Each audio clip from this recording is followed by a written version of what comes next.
выложены, читайте любые, но я просил...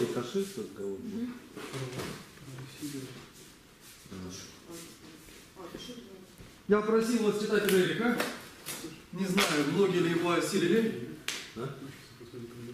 Судя по улыбкам, виноватым, видать, не все его осилили. Но он хороший учебник. На самом деле хороший учебник. Я им в свое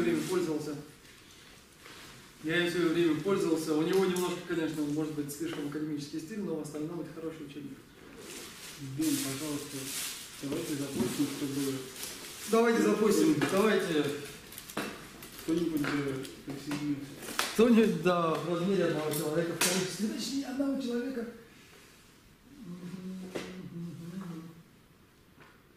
А теперь, да, без памяти.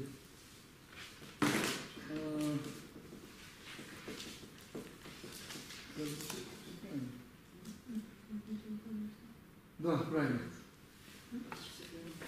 Запустите тогда, хорошо? Ну, мы с вами говорили, здравствуйте. Мы с вами говорили о том, ну вот сейчас я начал с ребятами эту тему, о том, как мы будем продолжать, потому что я смотрю, людей становится все меньше и меньше.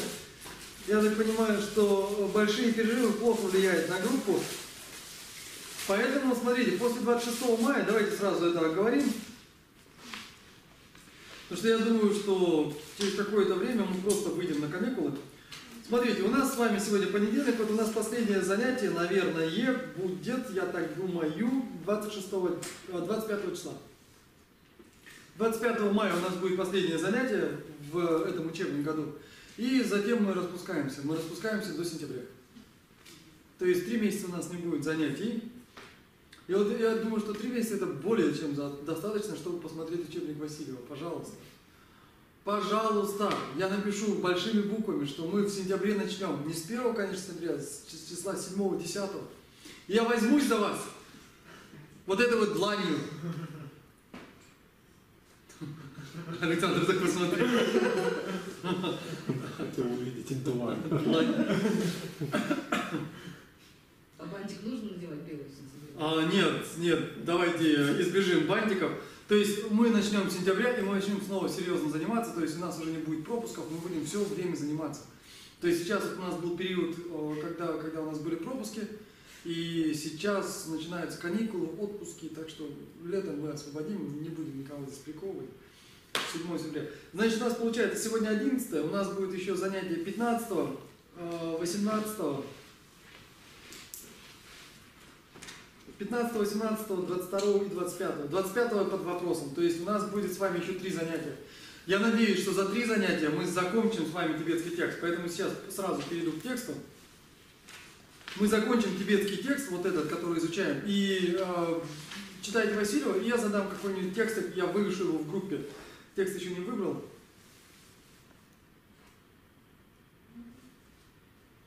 Но наши ряды прям поредели. Да нет, там народ будет однозначно ходить, просто в связи с праздником на дачах там. Да, я понимаю, праздник. Знаете, здесь очень сложный вопрос. У меня много знакомых, изучающих китайский язык. Я поинтересовалась как-то вообще вот до какой степени вы намерены его изучить, потому что странно, зачем оно? Получила откровенный ответ. Мы успокаиваем нервы там. Да? Нет. Я говорю, что успокаивает, он говорит, да, ведь чем дальше от жизни язык, тем дальше он лучше успокаивает. Нет, мы не для этого изучаем. Подождите, Да просто понятно, что не для этого. Я предупреждаю, у нас здесь не терапевтические сеансы. своя психология людей может срабатывать. Я с вами запил уже, вы видите? У меня начался с вами здесь уже кефирный алкоголизм, 3,2%, боже мой. У меня есть настолько прополис, зачем можно сразу прийти. От гриппа помогает. Так, ну все, сказал, что хотел сказать. Теперь давайте перейдем. Будем заканчивать уже с этим учебником. Вот сейчас мы с ним закончим. Если кто-то что-то с ним запомнит, вы сможете читать тексты. Вот честное слово, берете простой текст, начинаете читать, и вы поймете, что вы его понимаете. А мы туда Юра, да? Что, как? А мы туда Юра? Как ты понял, да, Юра? Изучение тибетского языка. Берешь, как практику переводишь свою. Ну как, да, вот можно и так. То есть главное знать грамматику, и потом можно брать любой несложный текст и писать. Извините, переводить. В прошлый раз мы с вами остановились на частицах «не». Давайте вспомним. Помните? Видели их, да? И мы говорили о том, что вот эти вот, они используют джункун мода, ганджар ты. Если это настоящее, вы помните эту строчку? Давайте напишу по-быстрому.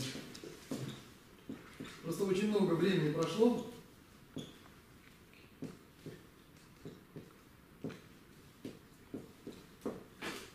А вы найдите у себя, мы это писали, сейчас просто повторим, чтобы освежить, что у нас там было.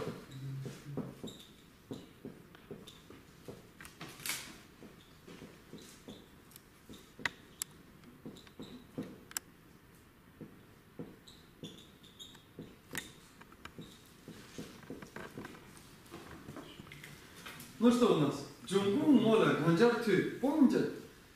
Что как переводится?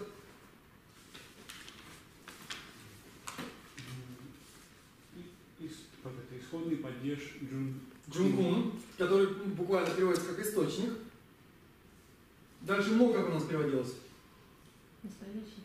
Настоящий. То есть, если это настоящий падеж, то есть имеется в виду, что он обозначает только появление из чего-либо и так далее, то в этом значении используется что? Ганджар ты. Что это значит у нас?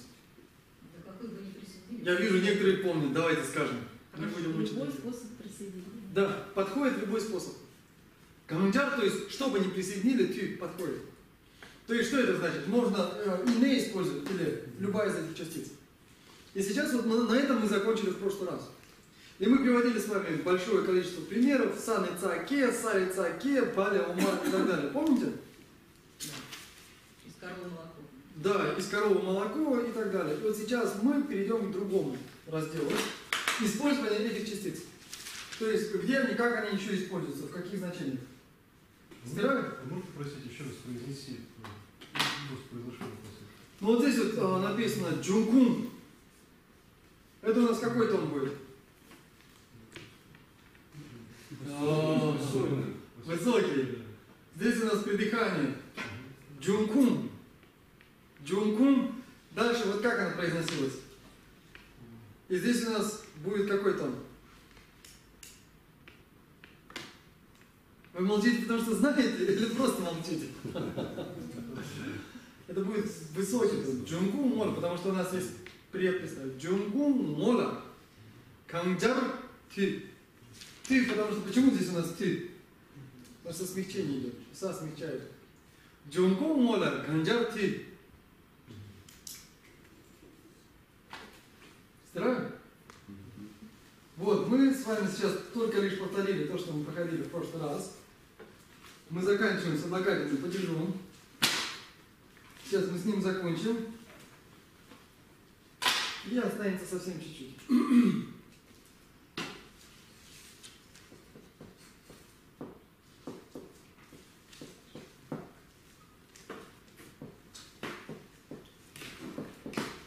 А кто-нибудь этот текст уже прежде проходил?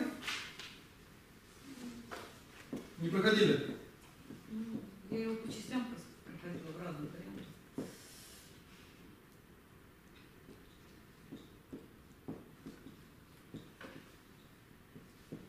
Вот в Монголии, например, они изучают похожий, но другой. Там и автор другой. Но местами он прям вот такой, как иллюстрация, то есть немножко переставлены слова, заменены. Я разделил эту строку на две части. Вот это разделение, вот здесь вот, оно умышленное.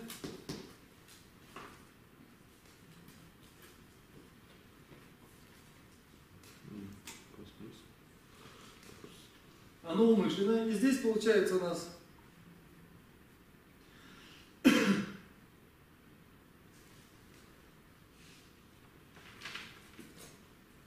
я переведу здесь, потому что трудно будет понять, даже если вы переведете слова, лучше сразу объяснить. Рик, смотрите, это вид. Рик это значит вид, семейство, раздел и так далее. когда говорят 5 семейств, 5 семейств буд, вот используется это слово рик. Это в данном случае вид будет. Тюн – это схожий, подобный, согласный. Схожий, подобный, согласный. Гар – это глагол. Гар – это значит выделять, выбирать.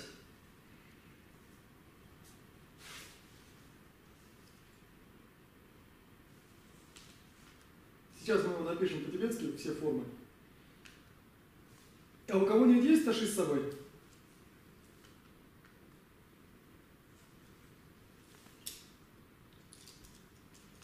Ага.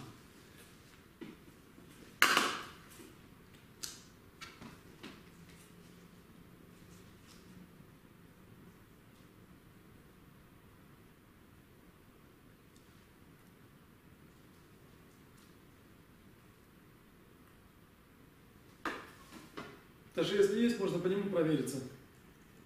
Он остался Таша. Дома остался, да? Болеет. А у меня, сейчас посмотрю.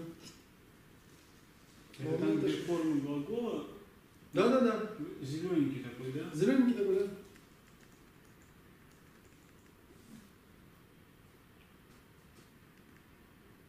Ну, я могу сейчас скачать, в принципе. Проверимся по нему.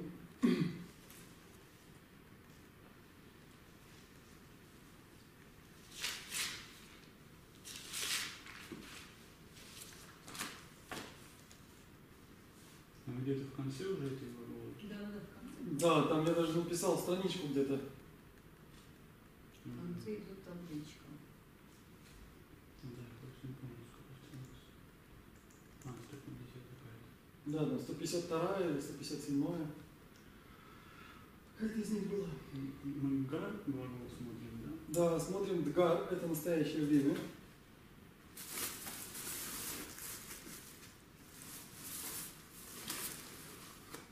Да, вот она, basic grammar of spoken.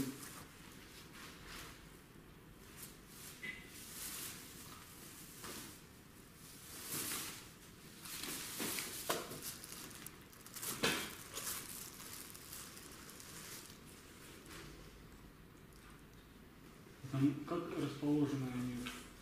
Коренные по алфавиту? Сейчас, секундочку. Это не такое.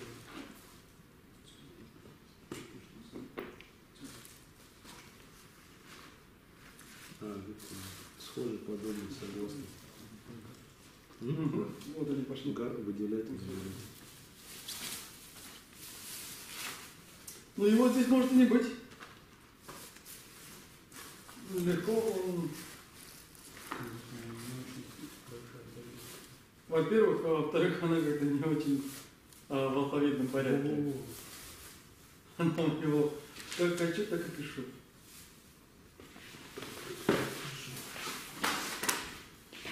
Ну, он их выделил просто по типам. Нет здесь. В Таши у него нет этого. Ну и бог с ним, Таши. Я здесь снизу запишу, надеюсь, вам будет видно.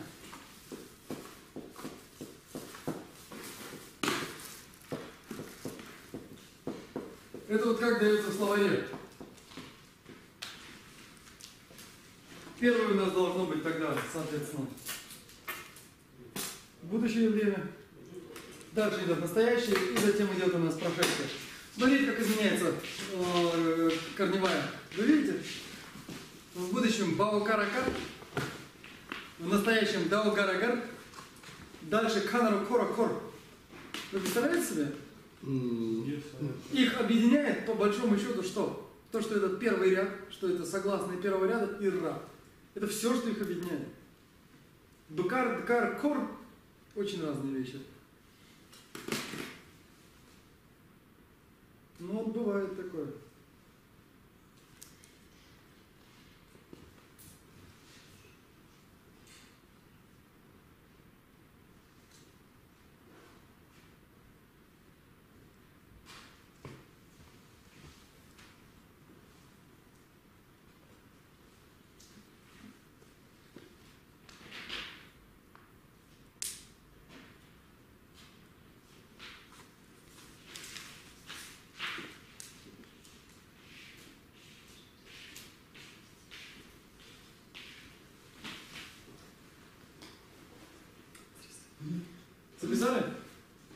И здесь этот глагол, смотрите, получается ректум гар не. Не это частица. То есть, если мы выбираем из чего-то гар, то есть, если мы выбираем из чего-то ректум, схожего по роду, из схожих вещей, то мы используем частицу не. Митым, соответственно, противоположное. Если мы выбираем из чего? Из не схожих по роду вещей или из не схожих по виду вещей, мы используем частицу ле. Давайте сейчас я напишу несколько примеров. Но вот это, по-моему, очень понятно. Это, по-моему, очень несложно. А если это джунгун, то есть откуда-то что-то появляется, то используются какие частицы? И та, и другая.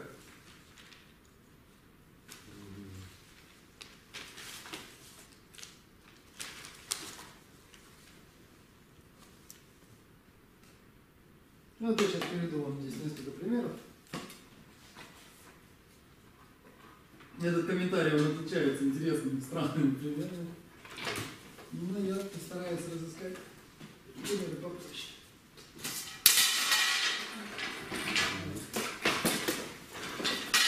Как обычно у нас. Можете его привинтить как-то даже.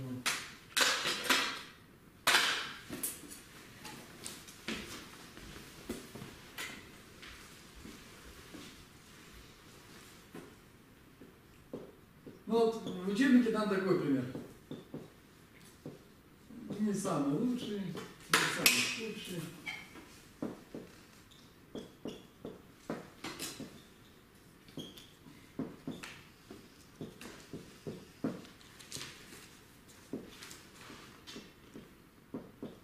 Так как он очень простой, я попрошу вас самим перевести.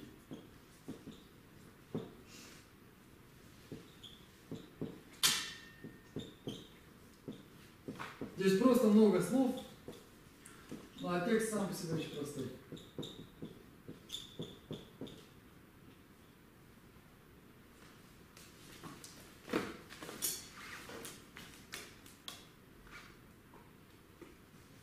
Вот он привел здесь такой пример. Причем в этом учебнике он один единственный. Как так можно делать, неизвестно. Хоть бы дал пару-тройку что-нибудь. Он, по-моему, наверное, во всех учебниках этот пример. Я не знаю даже, Ну, может быть. прикачивают.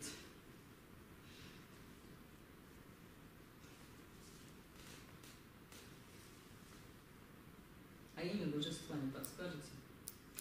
А догадайтесь. А вообще его можно перевести даже. Двусложное слово. Гя это сотня, джин давать. Это шакра. Шакра это то же самое, что Индра. Шакра это тот, кто совершил 100 подношений. Знаете, есть такое ашвамедда, когда подносится конь и так далее, и так далее. То есть это такое ведическое подношение. И говорят, что тот, кто совершит 100 таких подношений, в будущем переродится Индрой. Поэтому его зовут Яджин. Тот, кто даровал 100 раз. То есть тот, кто совершил это подношение 100 раз. Что нам известно?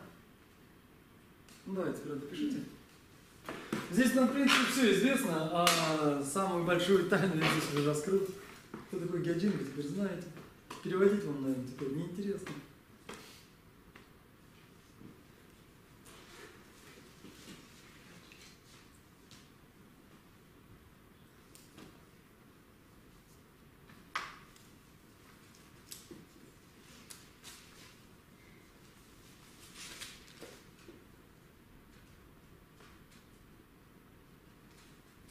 Последний это Дзе.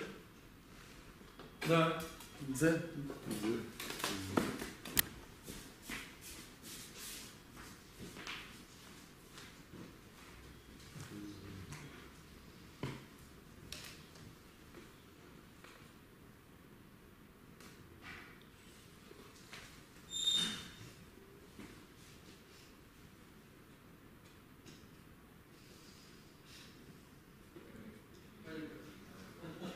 Девушки ушли на Марсово поле.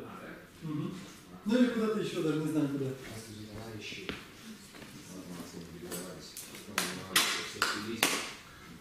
спасибо вам, товарищи. Так вот, ха это что? что это у нас? Божество Анам. Божество Анамки. Божество вот нам не. Видите, вот, собственно, зачем мы все это переводим, потому что у нас здесь есть частица не. Нам это внутри. Внутри, да. То есть внутри здесь, в принципе, значение не обязательно. Но так вот тибетцы говорят. Вот это вот нам не, у них очень часто используется. То есть получается изнутри кого чего? Изнутри. Божеств. То есть из божеств. Гяджин я вам уже перевел. Сук это что это у нас? Тело. Тело, да. И дзе. Красивый. Что получается? Из божеств самое красивое тело у вот этого. Да, но самый красивый. Судзе имеется в виду самая красивая форма или внешность. И получается из божеств самый красивый это Индра. Ну, не знаю, насколько это правда. Так ли это или нет? Как у Булгакова. Я давно не видел портрет Его Величества. Все написали? Я стираю, потому что... И сейчас я напишу.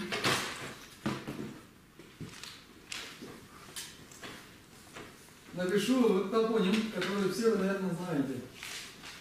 И я, собственно, буду ожидать, что вы догадаете, что это такое.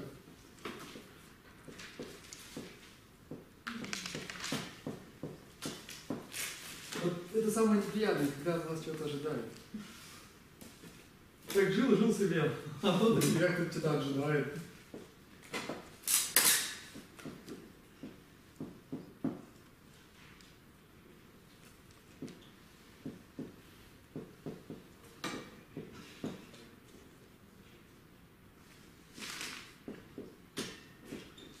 Смотрите, я напишу чуть, ну так напишу.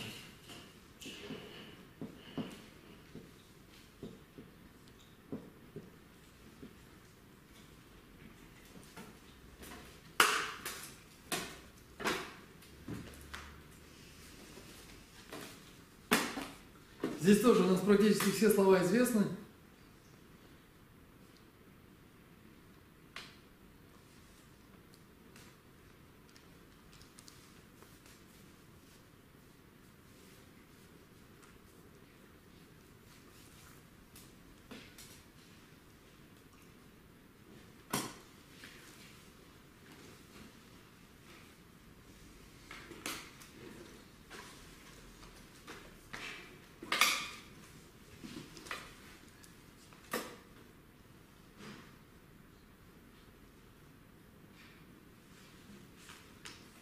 Все-таки у людей разная скорость. Кто-то уже написал, переводит, кто-то написал и не переводит, а кто-то все еще пишет. Кто-то еще пишет. Давайте переводить будем все вместе.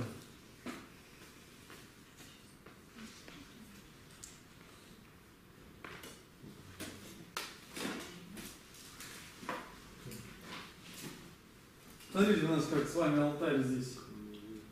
Все краше и краше.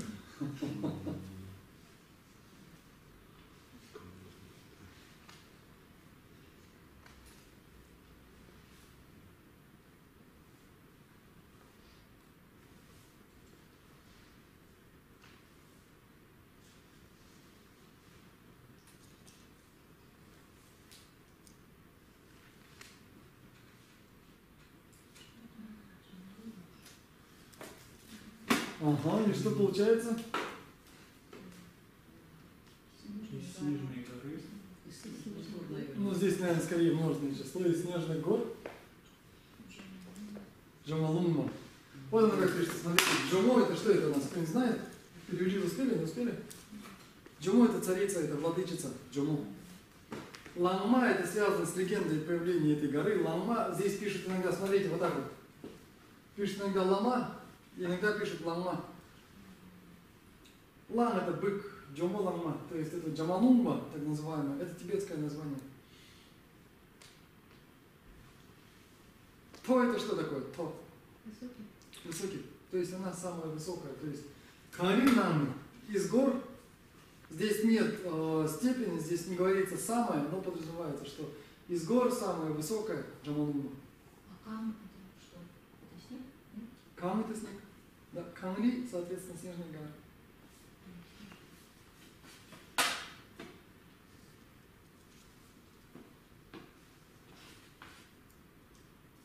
Давайте еще одну напишем и перейдем к другой частице. Чем больше мы напишем, тем лучше вы вспомните, как писать, и тем, я надеюсь, лучше запомнится материал.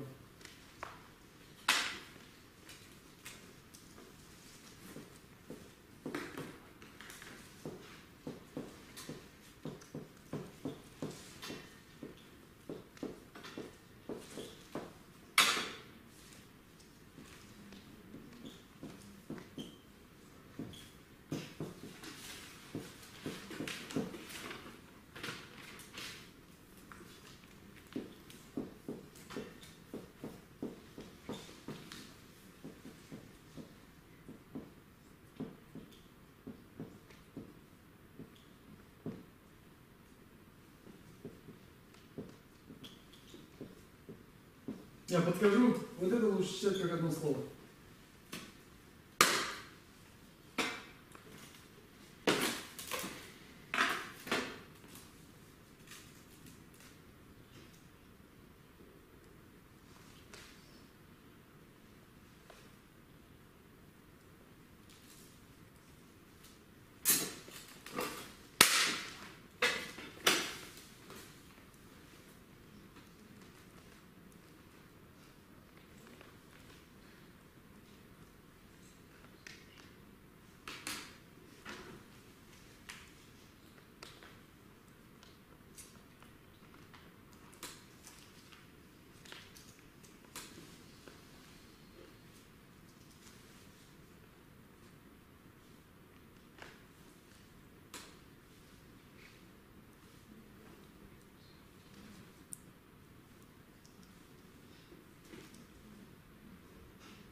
Ну как, написали? Прагматический такой, понимаешь?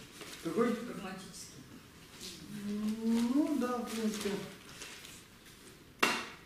Первое, что это у нас?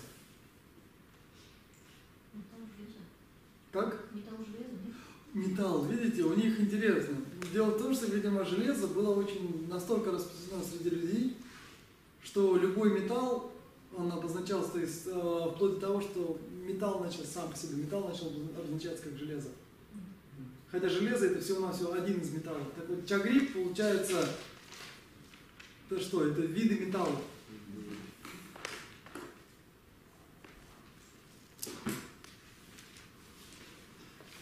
А, золото, самое ценное, да? Да, рингом как перевели?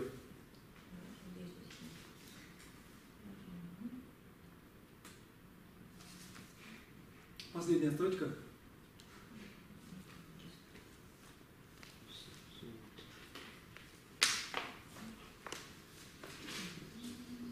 Рингом перевели уже? Ценность это цена. Это price должна быть. Или value. А то мы уже с вами переводили. А вот ринг, получается, прайс, и рингон тоже прайс, да? Вот. Поэтому я, чтобы вы не переводили все по 100 тысяч раз, написал, что рингон лучше перевести вместе.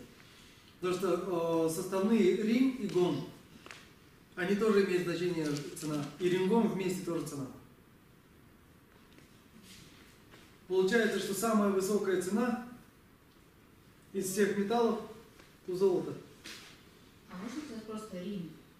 Можно было, но это не по разговорному. Это немножко по письменному. Получается такой письменный язык. Вот это письмо. Нет, если рин просто, да. И здесь получается чагрит нами, то есть мы сейчас разбираем с вами не. И у нас было сказано ритым гар не. То есть не используется, если мы выбираем что-то из ряда подобных вещей. То есть и здесь у нас говорится, секундочку, я договорю. Здесь мы говорим о том, что золото, цена его или оно само дороже. Самое дорогое из чагрит, видите? Из всех видов железа, то есть из рептин, из схожих. Да.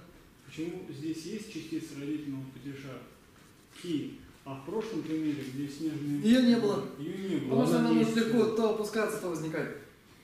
Если по контексту понятно, то в принципе она может опуститься. Иногда так делают, особенно в разговорном языке. В Произнести можно все это? Ну вот первое, смотрите, как это будет, в каком у нас тоне? Вообще ча у нас в каком тоне? Отлично. В рике у нас ничего не меняется. Здесь единственное, что у нас происходит в рике. Рик. И здесь у нас тоже либо это чак будет, либо ча.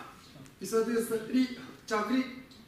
Но здесь две такие гортаны сложно, поэтому будет чагрик. Чагрик на чагрике наны. Сэр рингун то. То. Чагрике наны. Сэр рингун то. Сэр рингун то. Написали? Да что ж ты. И вот это вот у нас было с частицей «не». Мы с ней закончили. Переходим теперь к «ле». И что у нас про «ле» говорилось? Это частица. Что с ней было «ле»? Говорилось, что если из несхожих, то у нас будет использоваться «ле». Ну и давайте посмотрим, какие здесь он примеры дает. А дает он следующий пример. Сейчас пойдут ваши любимые животные. Я думаю, вы можете перевести все это без словаря.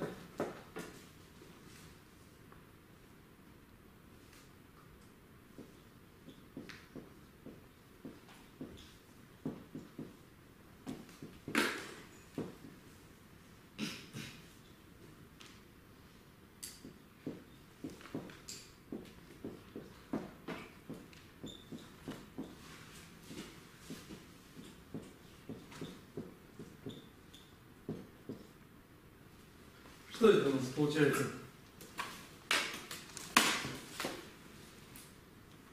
Я. Это у нас я.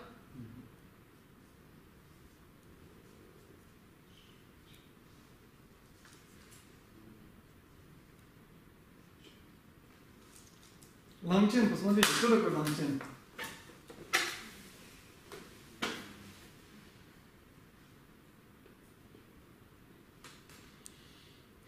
Александр, словаря нет, да? Забыл. Ну, лучше, конечно, словаря уберу. Я всегда с собой ношу. Бык. Первое слово это бык. А чем? И надо смотреть ланчен все-таки. Слон. Слон. Слон, получается, в тибетском это ланчен. Большой бык это слон. Просто в Тибете не водилось быков, извините, быков, слонов. И надо было как-то обозначить слона. И вот, ну, в принципе, большой бык, ну, носатый, правда. Ланчен это бык, это слон. Лю это что такое? Тело. Мы с вами это уже писали где-то.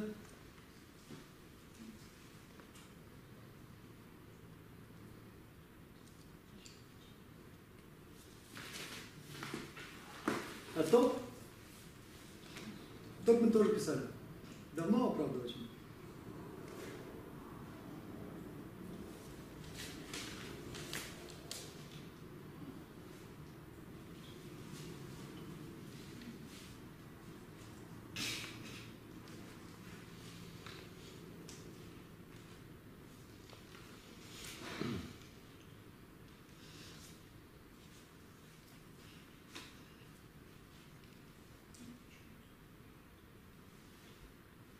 Сила. Сила. А литоп получается? Сила. Сильное тело. Или сила. Нет. Телесная сила. Телесное тело. Литоп. И че, соответственно, больше здесь должно значить. Так вот здесь, смотрите, получается, но мы не говорим по-русски, что, например, от я, каланчен, телесная сила больше. Потому что здесь вот «ле», оно имеет значение от, из. Имеется в виду, мы на русский перевели бы как слон, или телесная сила слона, либо слон сильнее, чем як, или телесная сила слона больше, чем у яка. То есть мы вот это переводили бы через чем. От, конечно, мы говорить не будем, но надо помнить, что в тибетском они делают именно так. То есть, если кто-то больше чего-то, или сильнее чего-то, или дороже чего-то, будет через «ле». если это вещи не схожие по своему виду. Но здесь тоже немножко так растянуто. Имеется в виду, они должны быть, видимо, одинаковые. Если из одинаковых вещей, то не, если из неодинаковых, то ле. Потому что если соотносить яка и слона, то в принципе они животные. В принципе они млекопитающие. В принципе они, я не знаю, ну то есть... Здесь, видимо, имеется в виду, что они должны быть одинаковые. Если одинаковые, то не. Если не одинаковые, имеется в виду что-то лучше другого, то ле. Прочитать. Да, конечно. Яле. Яле. Ланчен лю тот че. Че вот такая-то будет. То есть, если что-то лучше другого, то ле. Если что-то просто из одинакового выбирается, из ряда одинаковых вещей, то не. Понятно?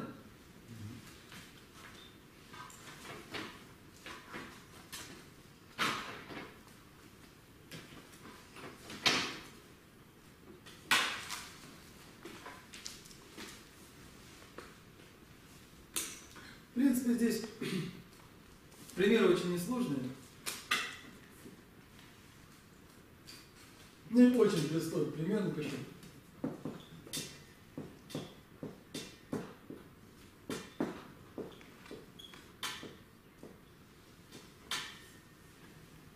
Ну-ка, переведите. Если не знаете, наверное, только одно слово. Угу. Вкусно. Вкусный. И он говорит, что чули чащим. То есть получается, что Чай вкуснее воды. чай вкуснее воды. Так ли это? Ну это в каких обстоятельствах? Ну это зависит, из какой чай. Ну как там У тебя было. какая вода? Имеется в виду, что берется некий идеальный чай и некая идеальная вода, и этот некий идеальный чай, видимо, вкуснее некой идеальной воды. Чули чащим. Я надеюсь, мы с этим разобрались. Это разговорный вариант, да? Можно сказать? Нет, это письменный. Потому что здесь должен был бы глагол быть связка, в конце концов, в конце предложения. То есть, чули чащим воду. И здесь бы образовалась сравнительная степень прилагательного, чуть-чуть по-другому. То есть будет щимпо, щимпа, щимще. То есть вот так было бы. А здесь, видите, у нас просто щим, и этого достаточно, потому что стоит частица ле. Все? Написали?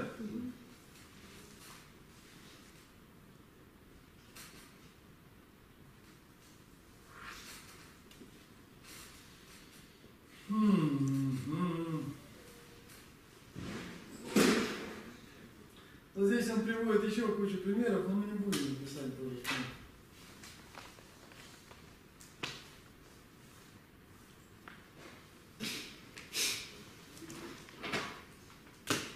Дальше смотрите, идет следующая строка. Глагол мы этот с вами писали.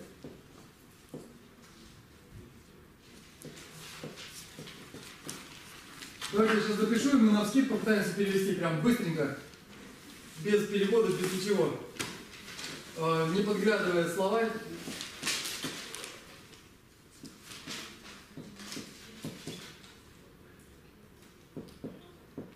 Кто знает, все подсказывайте, поучаствуйте. Вот смотрите, сразу предупрежу. Кона. Вот это слово. Кона значит только лишь. Кона. И давайте перейдем. Давайте попробуем. Допишите сперва. А потом, я думаю, что на вскидку мы уже можем перевести легко это предложение.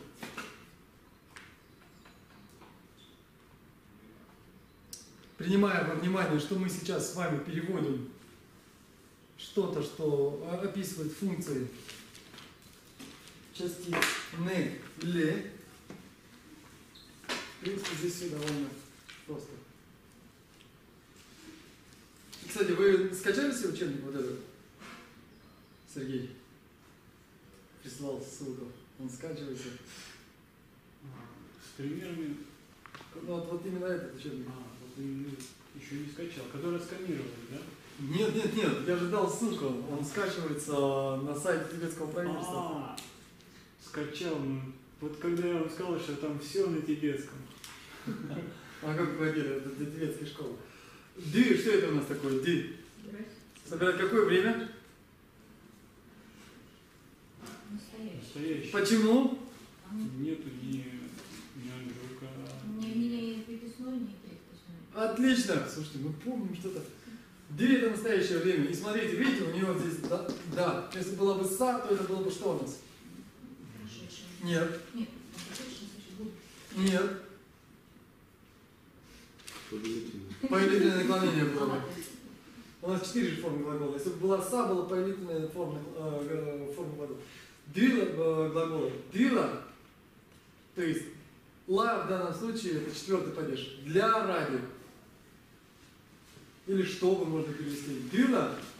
И дальше не да это вместе. Не да, что это такое?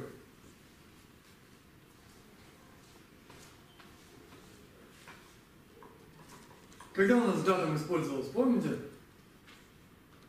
Ну, давайте, переведите. Потому что не переведете сейчас, не вспомните. Каждый раз, если я буду вам переводить, то не будем мы запоминать. Я заметил для себя, чем больше работаешь с словарем, а мы раньше работали с бумажными, тем лучше ты помнишь. Чем меньше ты это делаешь, тем меньше ты помнишь. Кстати, потому как здесь некоторые улыбаются. Ну, словари уже достали, смотрите. Хорошо. А вы же можете на словаре, на компьютере пользоваться. Да? Нет, нет. Нет. Не это частица, мы знаем ее значение. А не да мы с вами проходили уже.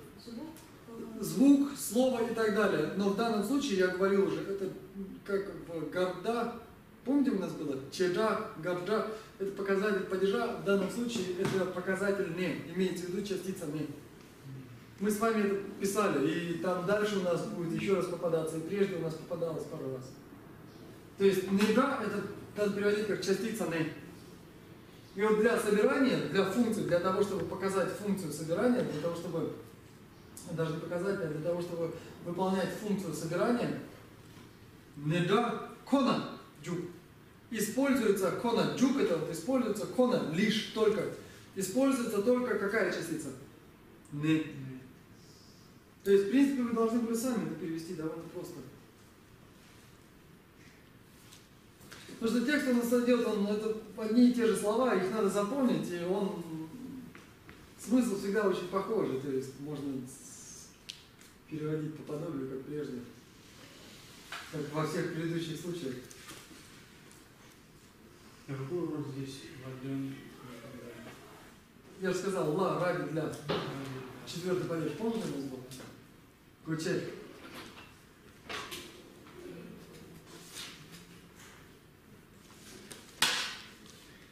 Ну и смотрите, здесь он сейчас даст примеры, а я их вам напишу.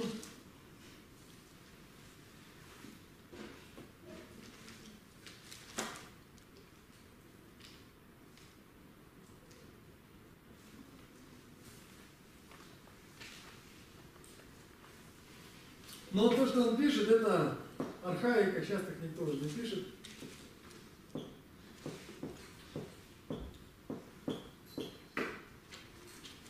Поэтому я даже не буду сейчас вам заставлять это самим переводить. Слушайте, как он отвратительно пишет, он оставляет следы и не стирается нормально. Видите другой? Давайте. Да? Так он пишет еще хорошо. Жалко. Смотрите, да так, вот это что это у нас? Дайте, допишите сперва.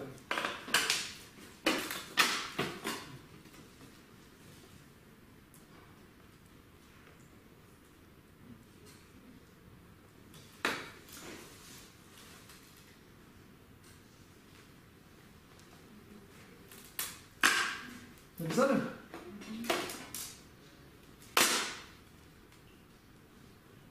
Да так, кто не знает, что это такое? Да, что это такое? Те. Тот. Да, те. Да, это будет показателем множественного числа. Единственное, в скобках надо написать, что это был прежде показатель двойственного числа. То есть, что это значит двойственное число? Если я с кем-то говорю, нас двое, использовалось двойственное число. Оно было и в монгольском, оно было и в русском языке. То есть, когда мы говорили «я» — это один человек, единственное число. Когда было двое, использовалось специально двойственное число, и все, что больше двух, это множественное число. Так вот, в санскрите оно тоже было. То есть там есть специальные местоимения двойственного числа, и формы глаголов имеют специальное окончание двойственного числа. Понимаете? А просто мы вдвоем, это просто так, что ли, получается? Нет, надо сперва местоимение, а потом так говоришь. Ну а так-то будет. Ну, если мы вдвоем, то это на так. Если они двое, кюдак. Так нигде не говорят. Более того, сейчас никто его в таком значении не используется. Его раньше использовали, когда надо было передать. А тибетцы очень точно переводили с санскрита, когда надо было передать значение двойственного числа, использовали частицу да. Но В тексте это может быть попасться. очень часто попадается. Единственное, сейчас в большинстве случаев оно всегда имеет просто значение множественного числа. Если вы посмотрите перевод санскрита, то можно предположить, что, скорее всего, там было двойственное число. Но не факт. Потому что, когда они перестали обозначать двойственное число вот этим вот «дак», а стали обозначать множественное, я не знаю, что это случилось. По этому поводу можно написать работу. Не хотите написать работу? Сравнить санскритский текст, тибетский текст и написать, что вот когда произошло. Ле здесь обычно теперь в современном языке используют не ле, а ла. Но в старых текстах еще иногда бывает так. И теперь смотрите, видите цокпа? Вот цокпа сейчас уже никто и не говорит, и не пишет архаизм. Все пишут вот так.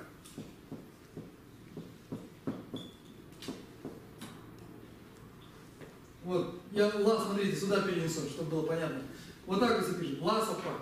Это значит и так далее.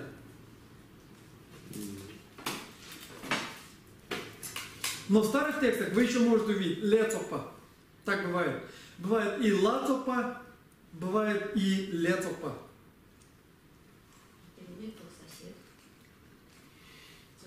Это вот у вас замечательный он переводит как сосед. Нет, ну это не сосед. Вот в данном конкретном случае это точно не сосед.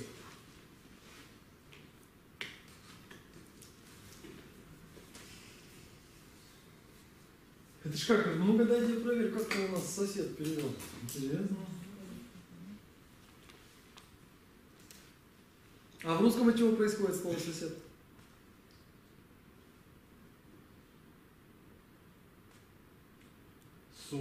Сожитель, наверное, ну как вместе, разделяющий. Да, слушайте, это я даже не знал. Сидит. Да. Сосед это тот соседящий, живущий вместе. Сидеть это не только сидеть, а имеется в виду. Ты что поставил? Да, это сосед. Я вот не знал, никогда не использовал в этом значении. Вот лацопа получается ласопа и так далее.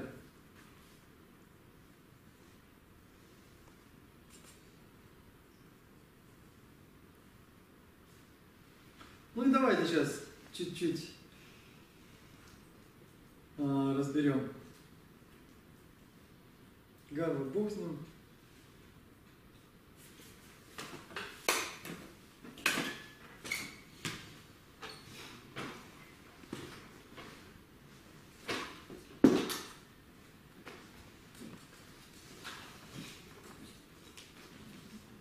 Очень плохо стирается.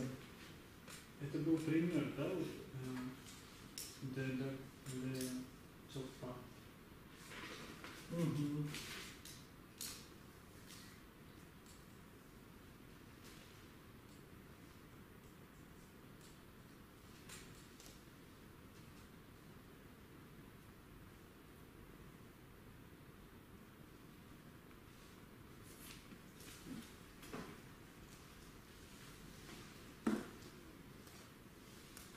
А вот здесь интересный получается момент.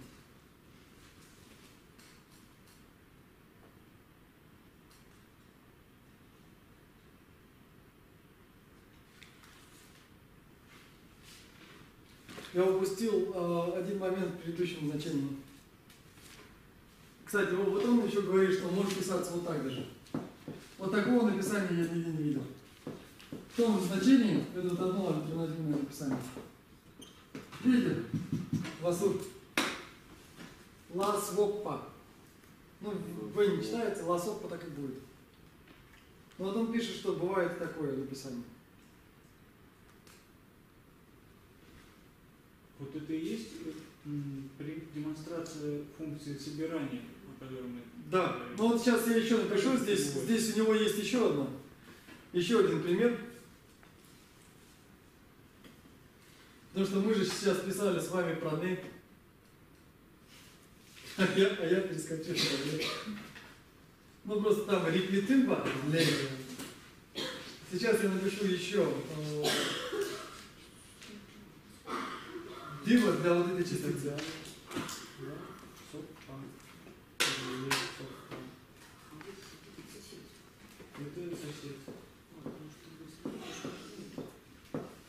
Да, это одно из значений цопа, это сосед, но мы берем сейчас именно ла цопа. Я просто банально не нашла такого. Нет, нашли уже. Да?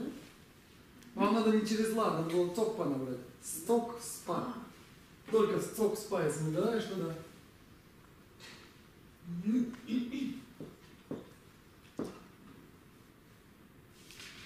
Придется доску мыть, я чувствую, не видно ничего.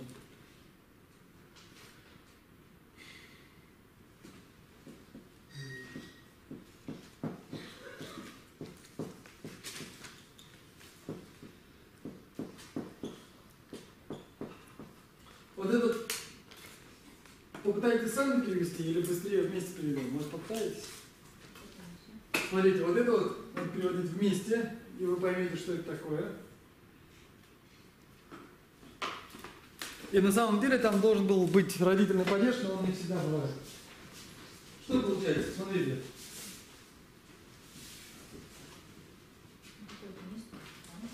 Да, это место в каме. Батам. Там что это такое? Нашли? Если вы запомните слово там, поле или равнина, скорее. Это plain, это равнина. Теперь вы знаете третью часть составной, я не знаю, она используется в трети всех топонимов в тибетских названиях. Там это у нас будет равнина. И здесь вот батам это какая-то равнина в каме. А если я напишу вот так?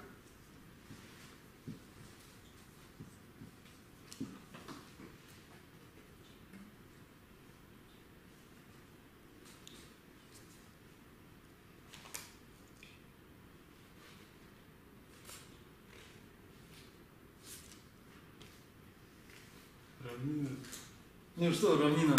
не в Кхаме. Ну, а вдруг в Каме, откуда вы знаете? Не северная.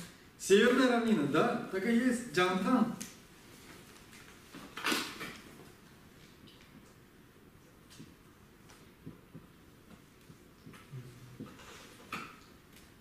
А это что это такое?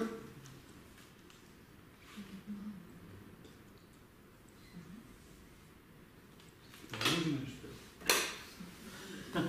Давайте будем пальцем в небо. Мы с вами 4 стороны света проходили, у нас попадалось в примерах много раз. Ну, либо западная, либо южная. Ни то, ни другое. Посмотрите словарь.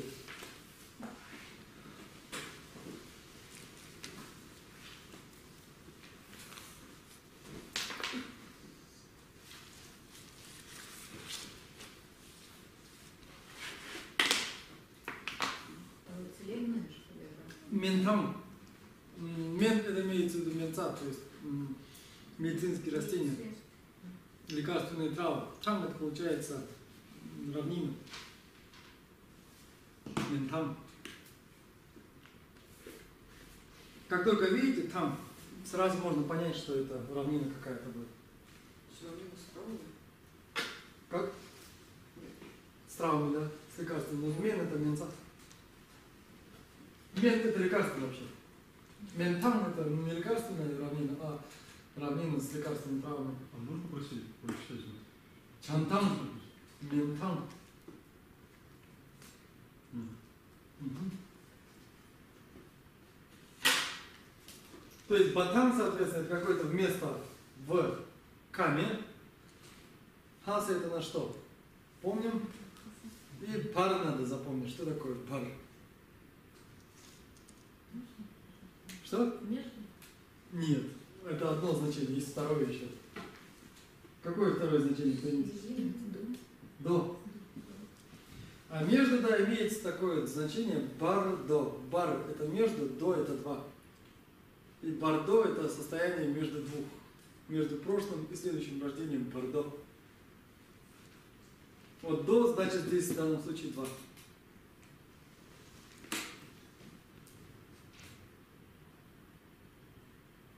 Это как переводится? Вот, я и хочу спросить, как переводится. От одного до другого, да? Вот. А чего от одного? Ну давайте уже называть вещи своими именами. Или из, Нет, или от. это собирание. Имеется в виду от Батана до Алхаса. Не Бутан, да? Батан. Батан это в Каме такая местность, то есть имеется в виду от какой-то местности в Восточном Тибете до Алхаса, то есть до Центрального Тибета.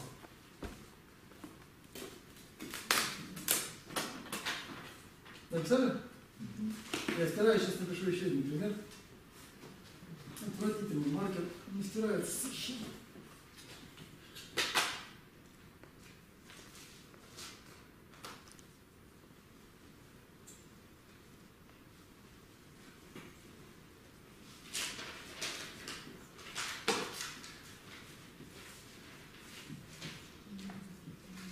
То есть то было место,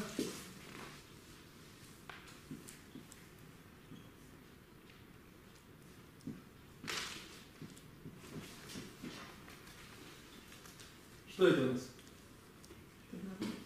От 1 до 10. То есть с числами, с местами и со временем еще.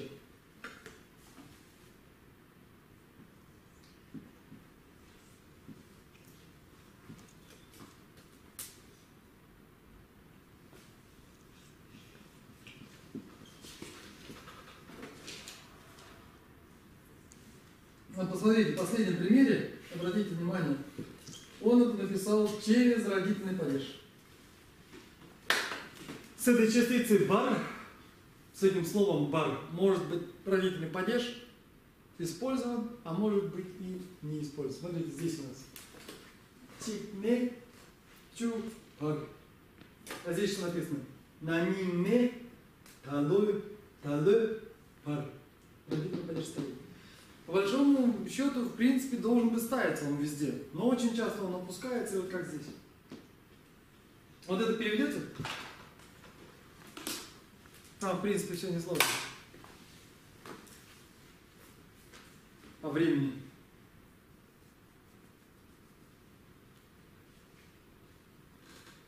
И мы перейдем после этого к следующему разделу. Я боюсь, мы за 3 занятия не закончим этот текст. За 3 оставшиеся. Можно поднапрячься. Если закончим, то на каникулах было бы хорошо, если бы вы выбрали себе текст какой-то, или я вам выберу, и посидели, почитали просто со словарем. Ради удовольствия. Сидите, читайте. Хотя бы по часу в день, по полчаса в день.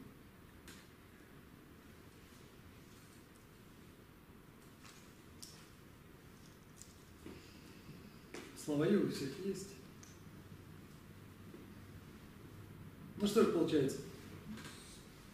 Это прошлый год, наверное. На ним это прошлый год. Отдало этот год. На мне дало бар. С прошлого до этого года. То есть в этот промежуток с прошлого до этого года. И пойдемте дальше. Мы закончили с этим падежом. Всем все понятно? Вопросы есть какие-нибудь по этому падежу? Нету? Точно? Потому что мы сейчас переходим к следующему. Это так называемый звательный падеж. Мне вот непонятно тот пример, где де дат ле цопа, как он в целом. Вот это ле, теоретически оно собирает и так далее. То есть там оно как состоит? Ле цокпа. То есть цокпа это остальные собранные. А ле цокпа, то есть соответственно она собирает всех.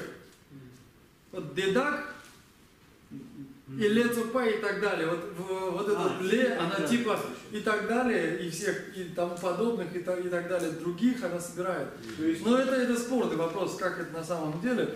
Просто здесь дается такой пример. и ле, и не, они могут исполнять функцию собирания. Да, но не вот в данном случае, как вы видели сейчас, собирание от до, Вот. а ле в значении, что ле цупа. И так далее.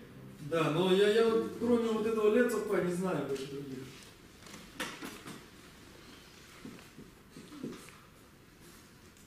Смотрите, сейчас идут одни частицы. Это частицы звательные.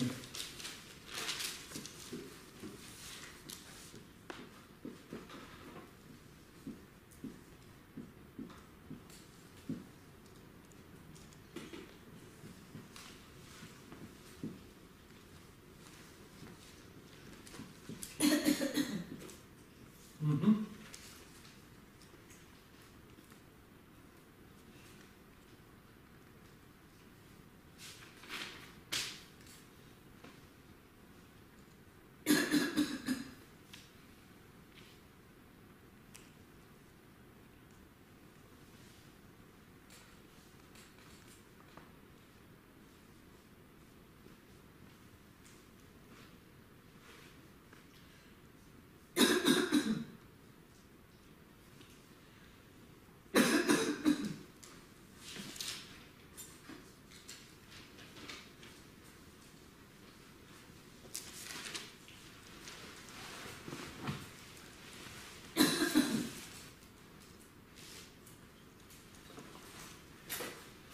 А если...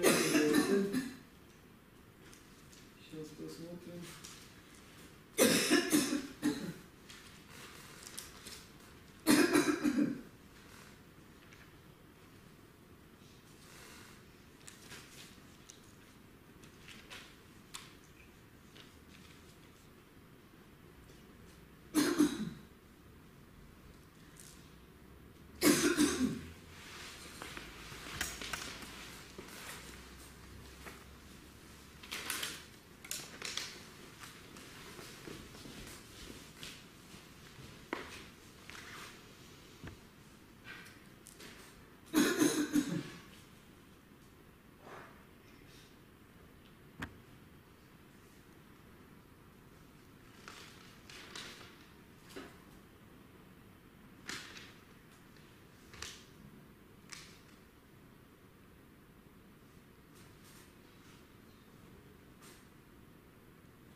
Ну и что здесь у нас получается? Кей это у нас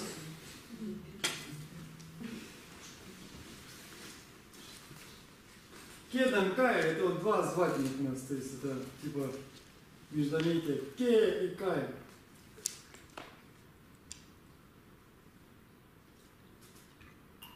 И есть еще другие, вот я вот их напишу, они не представлены в тексте, но они есть, их надо знать.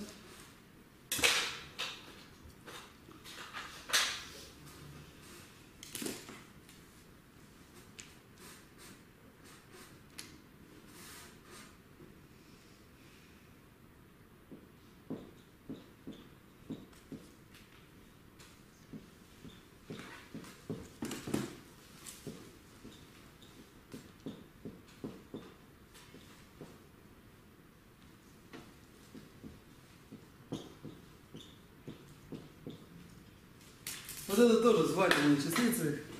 То есть первые две, это понятно, кедан кая. Дальше вае, кема, мае. Это все звательные.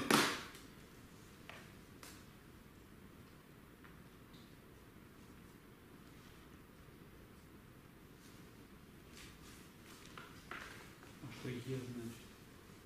Мае, вае, это ничего не значит. Частицы. А. Кае ничего не значит. Не, имеется в виду, почему просто ке дан ка, а почему не так, а ке дан ка и я? Не почему просто. Такая природа языка. Ну частицы между тем К, Нет, кая. КЕ. Да. Кедаем кая, бюджеты. Бюджет это вот звательный падеж, то есть показатель звательного падежа. И сейчас мы напишем с вами, давайте напишем. И я напишу, наверху, надеюсь, будет видно. Вам видно?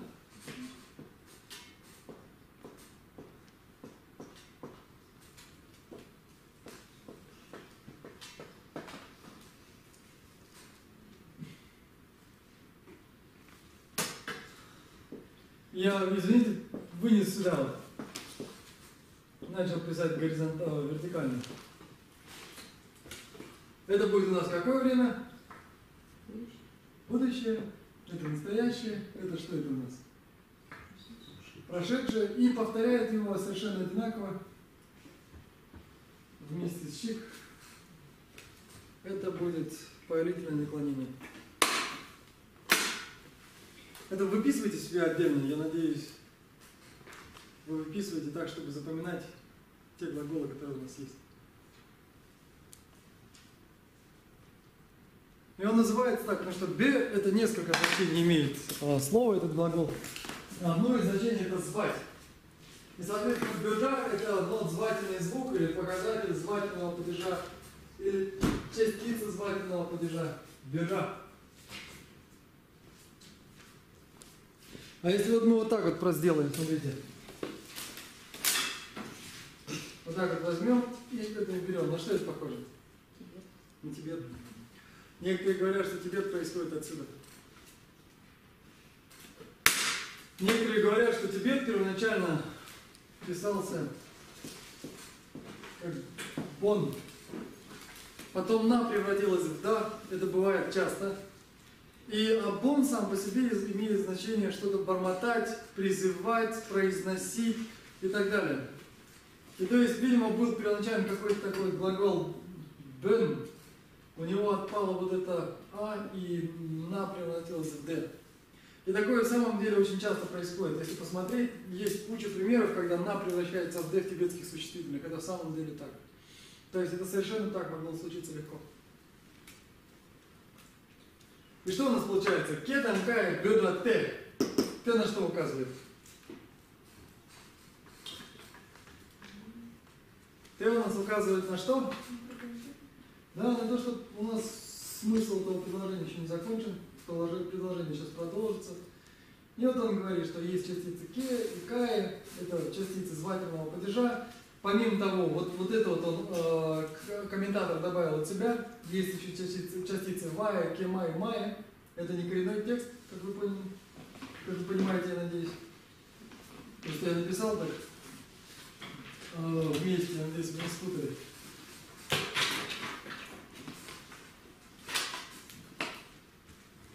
Это все частицы звательного падежа. И здесь говорится дальше.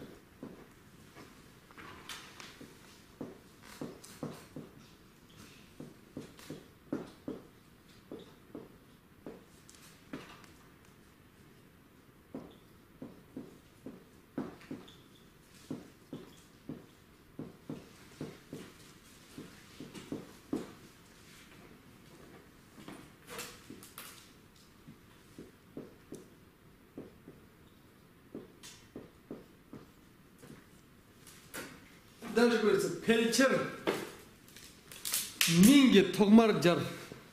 Даже не джар, а джор стоит.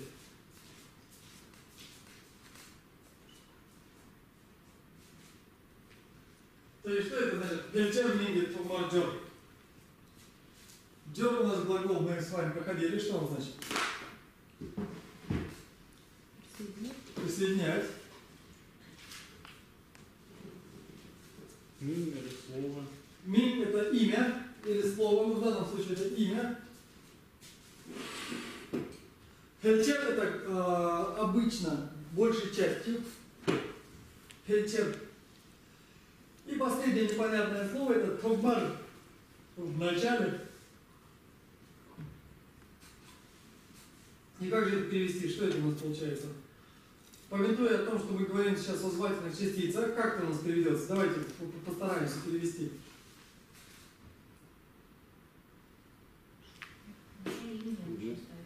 Да, то есть вот эти частицы кедом кай, они становятся перед именем. То есть, когда мы кого-то зовем, мы говорим «Эй, извозчик!» или «Ой, ямщик!» или, я не знаю, как мы еще зовем-то, боже мой. «Хей, возница!» То есть у нас, как в русском языке, точно так же и в тибетском языке, эти частицы они ставятся перед именем, то есть перед тем, к кому мы обращаемся. Ну, сейчас на самом деле эти частицы не используются. Многие из них архаично так не говорят. Более того, если вы скажете «ке», в Восточном Тибете это оскорбительное. Оскорбительное, ну то есть можно подраться даже. Раньше с этим было нехорошо. «Ке» это было очень нехорошо. Да. «Кай» вообще так не говорят. Вот мы писали с вами «вай». Если кто был на учении Далай-ламы, вы, наверное, слышали, он иногда говорит «вай». Вот это и есть «вай». Просто оно пишется «вае», но когда оно произносится по-другому. Там очень губная «ва». И дальше вот это ютирование получается. Получается «вой». «Вае» так никто не говорит. «Вае», «кае» так никто не говорит. Можете просто прочитать? Ну, произнеси все. Хельтер мингит фагмар-джор. То есть большей части присоединяется перед или в начале имени. И теперь давайте я напишу сейчас еще пару примеров. Ну, они такие уже. Это для проформы давайте напишем. Пишем пример. Давайте здесь напишем.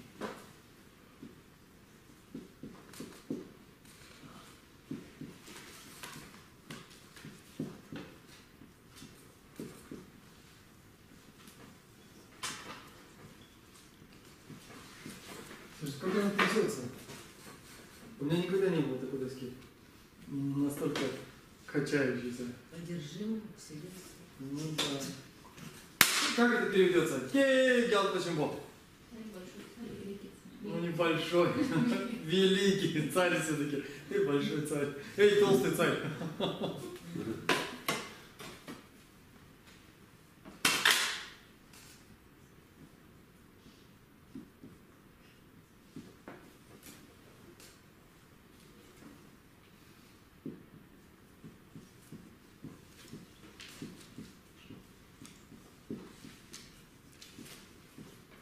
Что это написано? Кае чубо.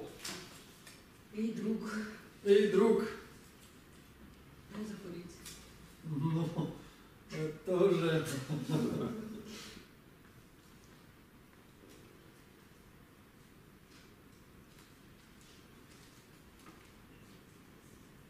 Давайте еще один пример и закругляться будем сегодня совсем.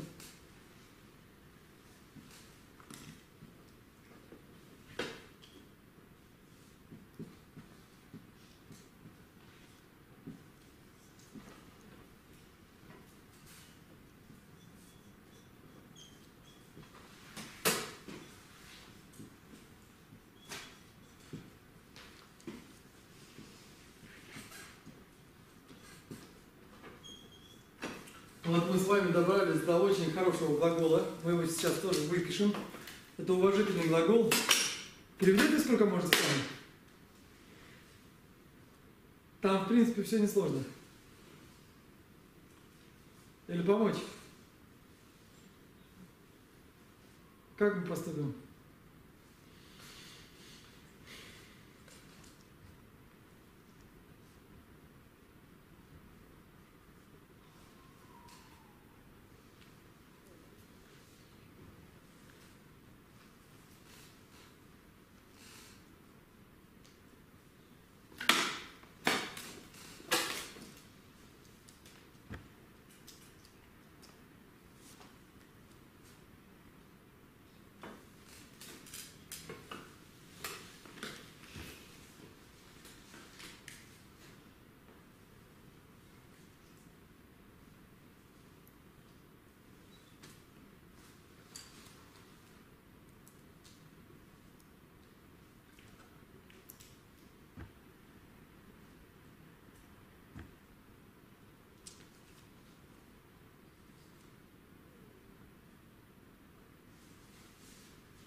Что получается?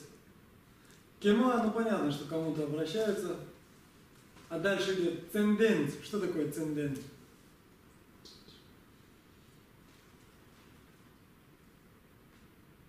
Обладающий чем? Ден, это вы помните, у нас это было обладать. Ц это что это у нас?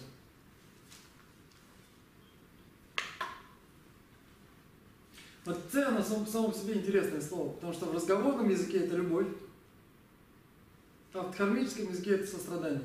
Чуть-чуть разные вещи. Цеден получается либо любящий, либо сострадательный. Ну, скорее всего, любящий. А ябью? Что это? Ябью это папа, мама, это родители. Это у нас не тантра. Ябью это уважительно, так вот уважительно называют родители. Пама это обычно. Пама это вот не уважительный язык, а простой разговорный. Ябью это очень уважительно. И дальше идет повелительное наклонение сэн. Сэн это слушайте, выслушайте, обратите на меня внимание. То есть вот этот глагол мы сейчас запишем в своем виде. В будущем времени он будет. Да что ж так трясется-то все.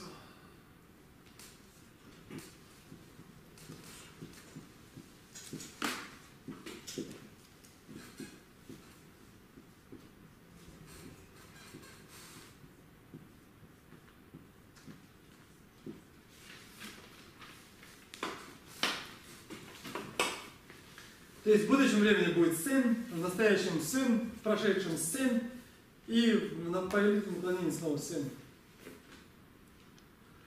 Здесь у нас повелительное наклонение. Кема обращается, послушайте.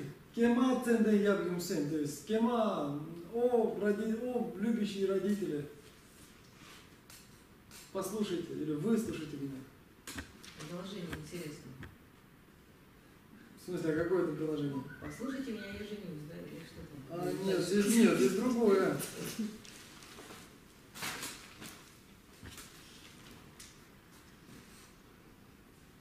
И вот эти частицы, они могут ставиться как в середине, так и в конце предложения. Давайте я напишу еще два примера, и мы перейдем дальше. Дальше у нас будет следовать, в принципе, все равно важный материал, но нельзя его выбросить.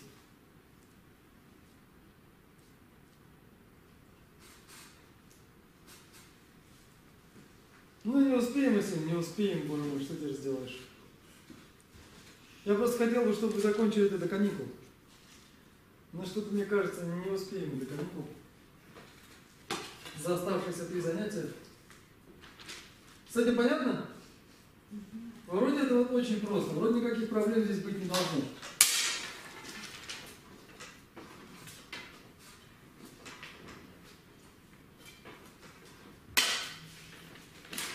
Ну что, дальше у нас идет следующий пример. Когда эти частицы ставятся в середине предложения, например.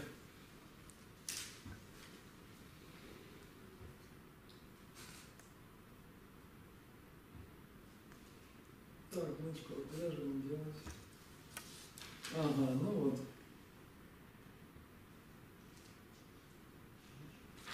Здесь длинный пример, ну ладно.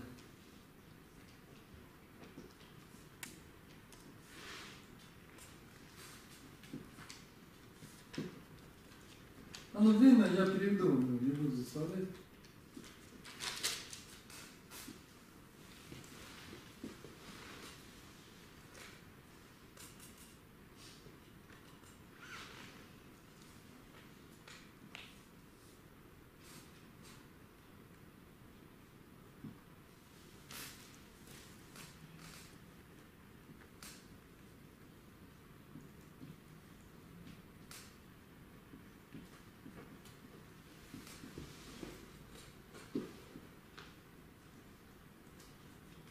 Вот эта последняя буква. Помните, что значит?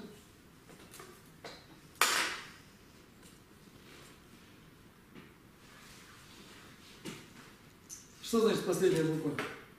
Сокращение. Сокращение, отлично, уже понял. Чего сокращение? Что вы там сокращали?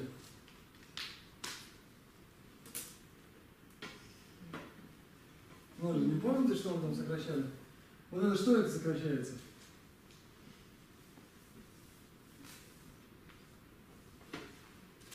То есть какое у нас слово написано в конце? Лак. Цимба это значит у нас усердие. Давайте запишем. Я переведу его. Самое главное, что вам необходимо заметить или на что необходимо обратить внимание, где у нас стоит звательная частица. Видите ее? Кай. Почему я? Кай. Цимба это значит усердие, ча это делать, гоит необходимость. Цимба чаг. Кай лоджула. То есть надо усердствовать. Кай о. Лоб это что такое? Угу. А что мы проходили? Друзья по учебе. Это он обращается к ним. Ла это уважительное окончание просто. Уважительная частица. Ла. Ну вот как вот там. Келсан ла. Сунан ла. Вот оно ла. Цумба чагу кая лоджу ла. То есть надо усердствовать или надо прилагать силы о друзья по учебе. Это он, видимо, к вам обращался. Не иначе. То есть, видите, может эта частица присутствовать и в середине. Но в любом случае она присутствует перед тем, к кому обращается. И давайте я сейчас напишу еще один пример в конце, когда эта частица может стоять в конце.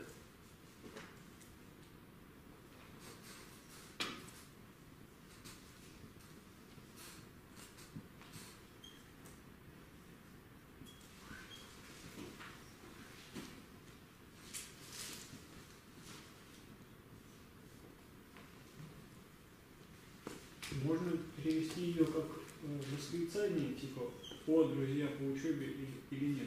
Можно.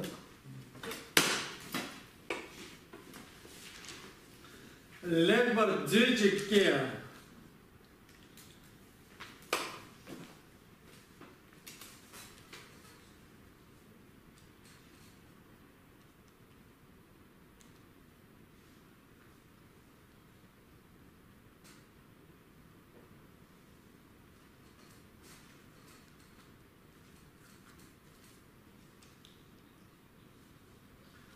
Теперь смотрите, «дзе» вот это вот имеет несколько значений.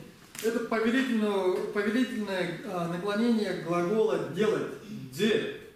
Это также может иметь значение «сокровищница» или «хранилище». Но мы не будем здесь переводить его как «сокровище» или «хранилище» это слово. Потому что у нас стоит, видите, частица «чик» как один. Но на самом деле это не один. Это частица повелительного наклонения. «Чик». Из того же отряда, где, помните, я писал «щик». Вот здесь у нас «чик». Они взаимозаменяют друг друга в соответствии с окончаниями. И «лекпар», как это будет переводиться, как думаете? Хорошо. Хорошо. «Лек» это хорошо, «лекпа» это хороший, «лекпар» это хорошенько, хорошо. «Дзюджик» делайте, кому-то обращаетесь. То есть хорошо делайте или хорошо поступайте. И вот здесь у нас в самом конце, видите, стоит «ке».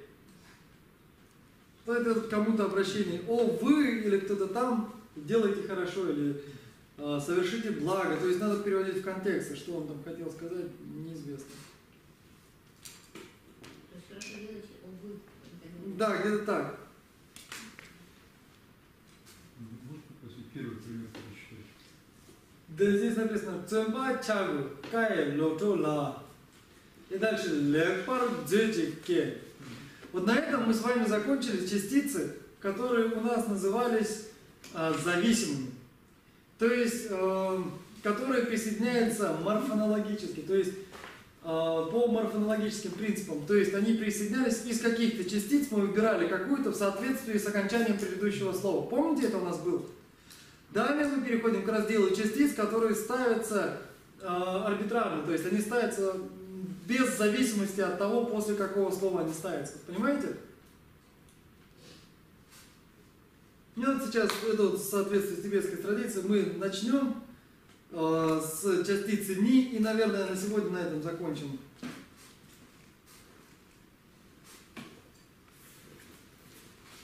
Я вот вам напишу, как они называются. Смотрите. На тибетском они называются.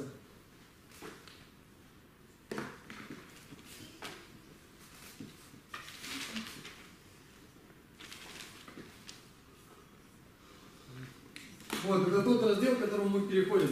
Че, помните такая церебральная с придыханием че, рамванчень. Че рамванчень, то есть получается это частицы, которые рамванчень. Рамван что это, кто-нибудь знает? Это нет, рамцен это независимость. Рамван это свобода. То есть они свободны, но на русский язык мы их переводим как независимость. Хотя вот по-тибетски рамван это свобода. Независимость она пишется рамцен. Там по-другому.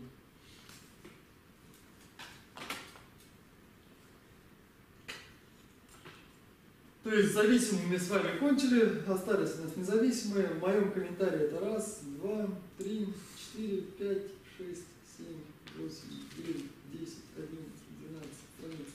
Ну да, как раз на 3 занятия, наверное.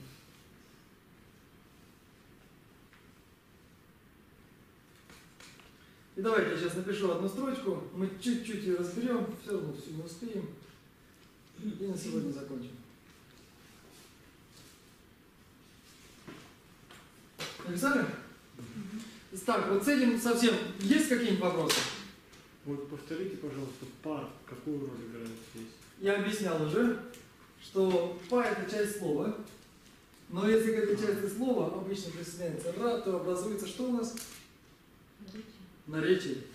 Лекпа это хороший, а лекпар хорошо. Тогма это первый, тогмар это в начале.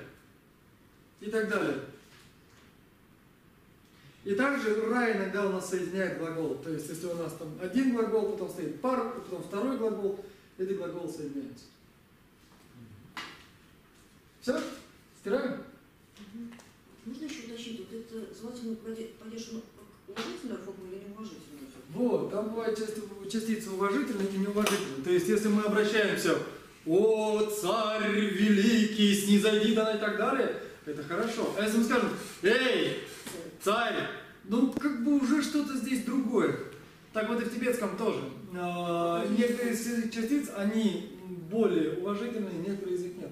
Но, если не ошибаюсь, в старом комментарии говорил, что «ке» это хорошо, «кая» это нехорошо. «Ке» это можно обращаться к царю и так далее, а «кая» это обращение. Ну, не вообще. Что? А я не представляю, что у них там. У них дело в том, что в разговорном языке и в письменном эти частицы отличаются. Вот в Восточном Тибете вот эта частица «ке», она, видимо, как у нас «эй».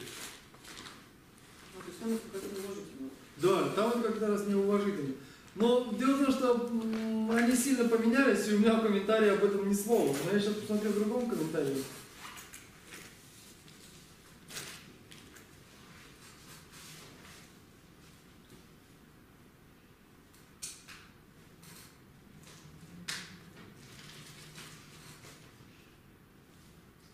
Вот здесь говорится, что если мы обращаемся к какому-то особенному человеку или объекту, мы пишем первую частицу «ке». Если мы обращаемся к кому-то, кто равен с нами, то есть находится на одной и той же ступени в социуме, то мы обращаемся к «кае». А если кто-то находится ниже нас, то к ним мы используем, вот она та самая частица, которая используется в Восточном Тибете. Вот не вздумайте никому сказать «ке», потому что вдруг вы вступите после этого внезапно.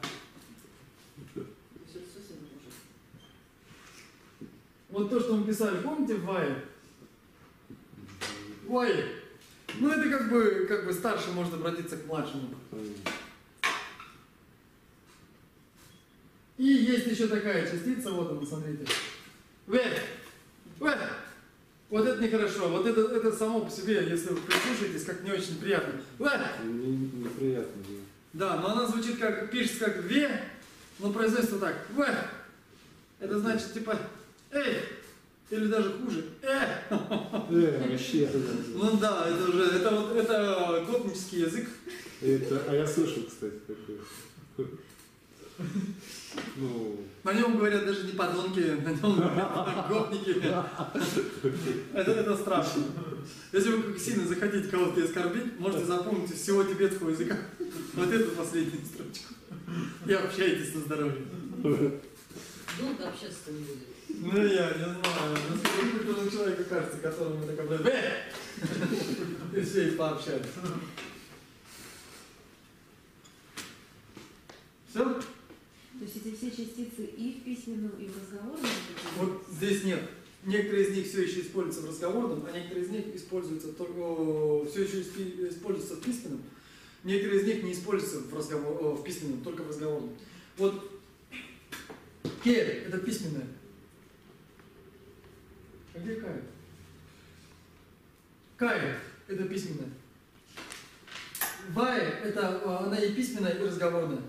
Вот эти вот ке и ве – это чисто разговорный язык. Нету их ни в каком письменном языке. Вот уважительное ке как пишется? Вот уважительное ке, вот оно. А вот неуважительное.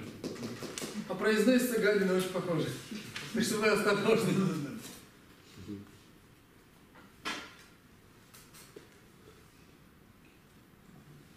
Вообще тибетцы, если хотят кому-то обратиться уважительно, они прибавляют после имени частицу ла.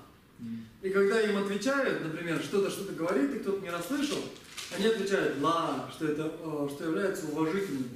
Если не уважительным, можно сказать а. И вот это меня, я помню, у меня был случай, взбесило. У меня знакомая, она сама, ну,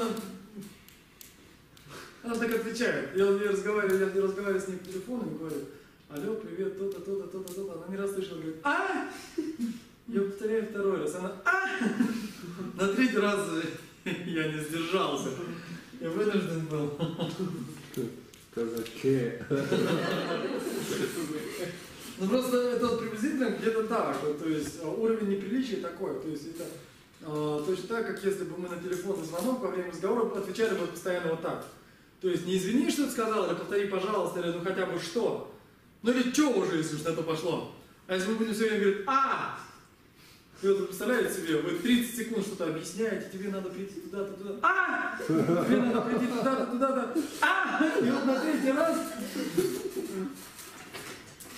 Поэтому будьте с этим осторожнее. Мы все-таки с вами изучаем тибетский язык.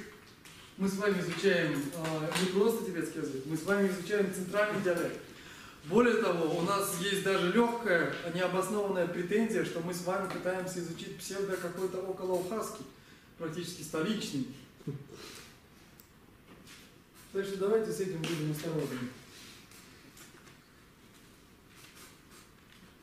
Теперь мы переходим к независимым, так называемым частицам. Помните? Из этих вот независимых частиц, первое, вот давайте мы ее напишем здесь. Мы ее уже с вами проходили. И вот она отдельно у нас попадается как что? Как отдельная частица.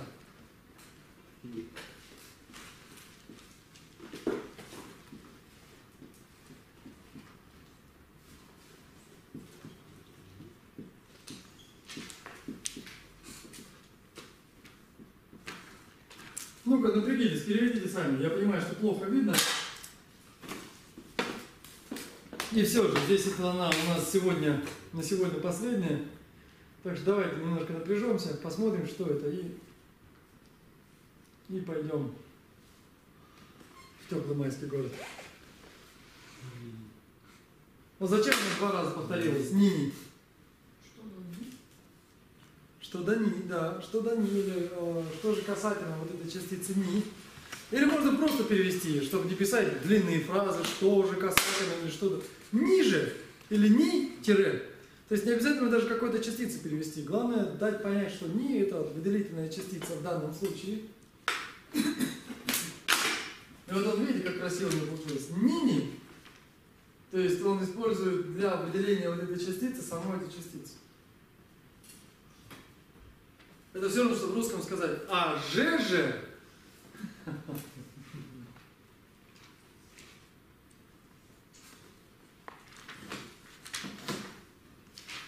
Выполняет 2 функции. Вы видите? Функции, видите? Первая какая? Знакома нам первая функция? Если не знакома, возвращается сразу. Ну, мы только сегодня с вами ее проходили. Ну, смотрите, мы с вами только что писали это в предыдущей части текста, 15 минут назад. Мы даже выписали с вами этот глагол.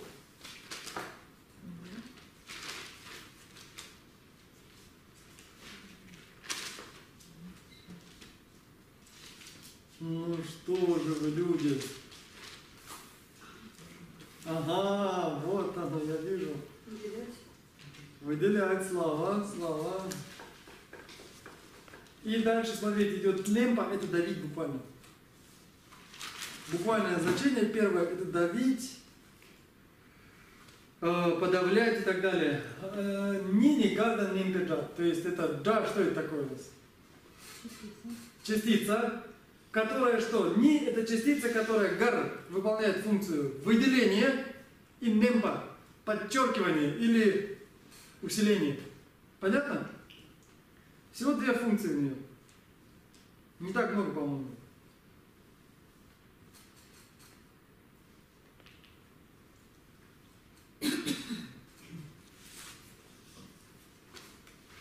И вот здесь, например, он дает. Все написали? Сейчас мы напишем длинный пример. Ну, да, он такой пример, не буду придумывать. Ну, спишем. А, и здесь вот первый, смотрите.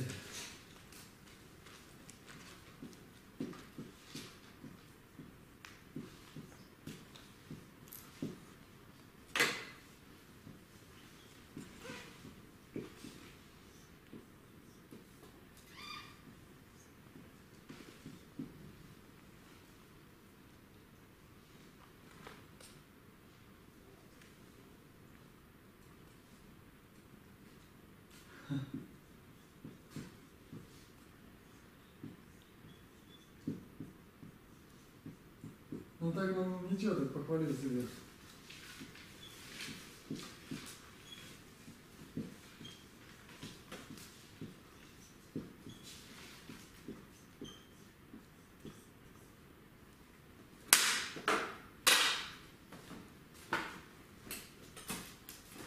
Как нам это? Что-нибудь понятно здесь?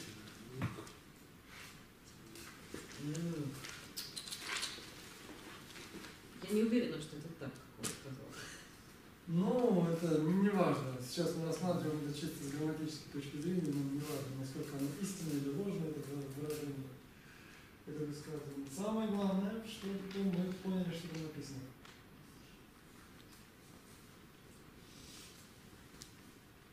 Что там нам понятно?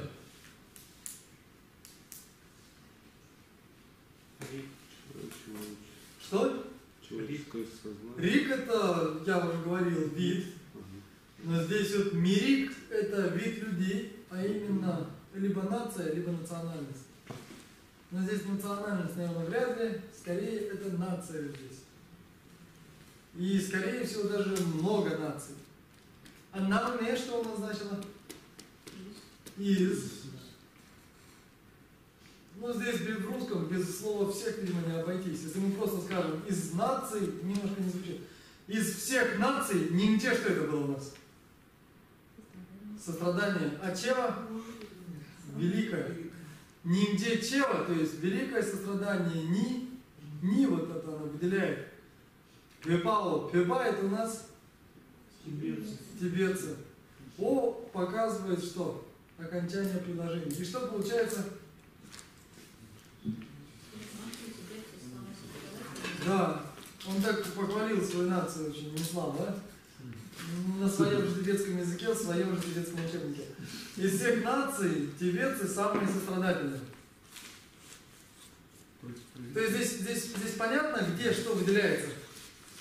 Ни у нас что выделяет в данном случае? Тибетцев выделяет или сострадательные? Сострадательные. То есть здесь получается что? Из всех наций нигде чего ни, то есть, а самые сострадательные тибетцы, то есть, а тибетцы самые сострадательные, это другое предложение. Здесь у нас выделяется качество тибетцев. Видите, вот это вот ниндзя-чева, вот это вот качество, оно выделяется. И получается не мирить нам, не из наций, и не тибетцы, а именно сострадание. То есть необходимо помнить, куда вы ставите эту частицу, иначе у вас получится не совсем то, что вы хотели сказать. Можно просто произнести все целиком. Здесь как у нас произнесется вот это? Помните? Мирики намни, ниндзя-чева-ни, пюбао.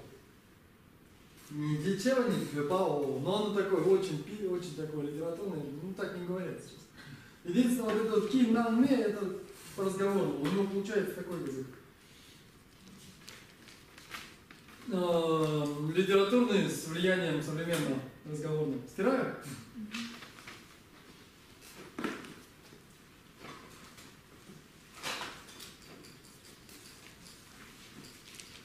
Можно еще раз, как будет правильный перевод сейчас? Ну смотрите, мирики намны, ниндзя-чева-ни, пюбао.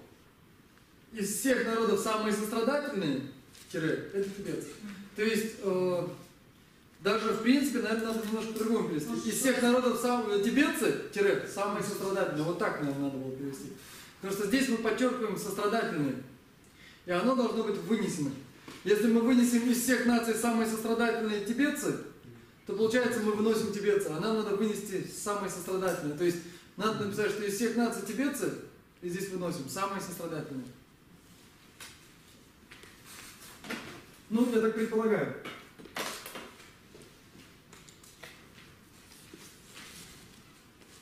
Это вот было у нас выделение. То есть, видите, вот ниндзя-чевани, вот выделили что-то.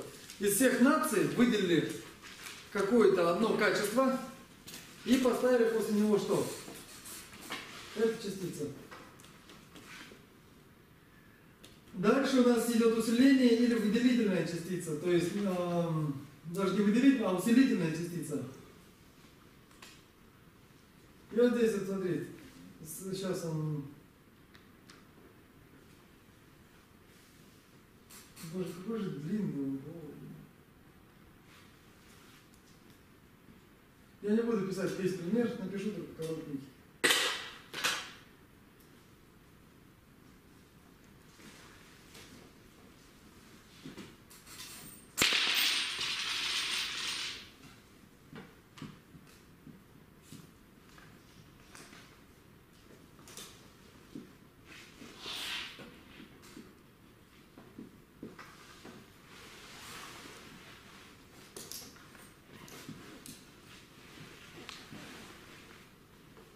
Ну, давайте посмотрим, что здесь написано.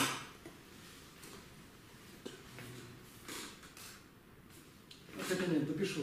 Здесь он, длинноват чуть-чуть, но чуть-чуть.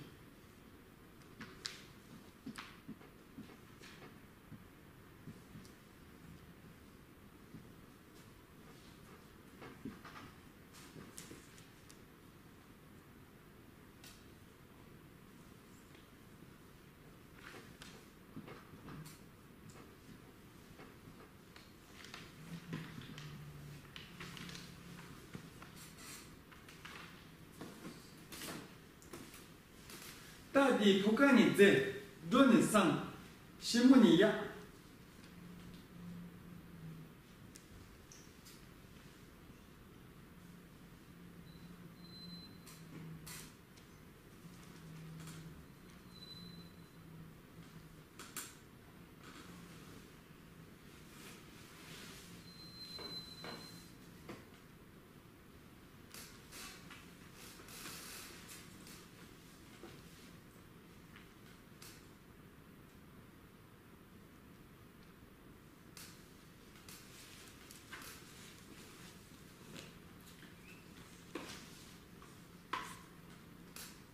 Написали?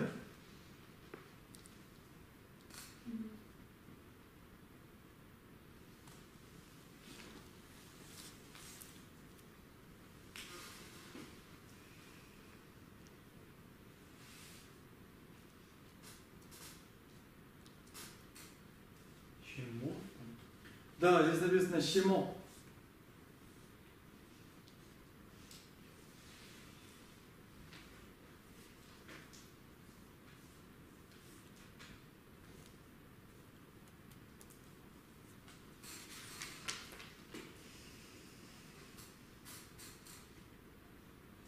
На этом мы остановимся сегодня, а дальше на следующем занятии разберем основные функции этой частицы и пойдем с вами дальше. Я думаю, занятие завтра мы закончим с этим текстом. И после этого уйдем на каникулы.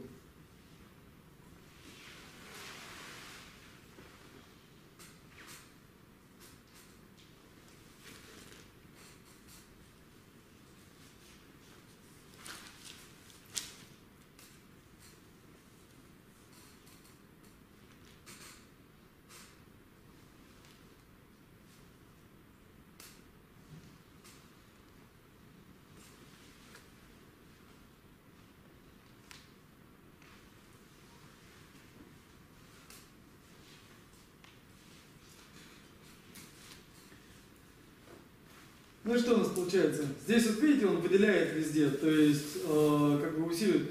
Пукани дзе. Пука это будет что? Это масть, цвет. Пу это у нас пух. Пух или хитина и так далее. То есть это вот пука это цвет лошади. Тади пукани дзе. То есть масть этой лошади. Дзе красивая, прекрасная. Джо это что будет? Джо это ход. Джони Сан, то есть ход у нее хороший или, не знаю, ну не ходьба, ход у нее хороший. И щему не я, щему это сила. Щему не я, сила у нее тоже хорошая. То есть, и здесь видите, вот эти вот везде стоят ни. Это усилительные частицы, то есть они вот такие. Тади, пуканис, дзе. То есть получается, масть у этой лошади прекрасна. Ходьба у нее отличная. Чему не я, сила у нее хорошая. Ну, по большому счету, я думаю, что это выделительные частицы здесь. Тади пугани дзе, Джони Сан, чему не я.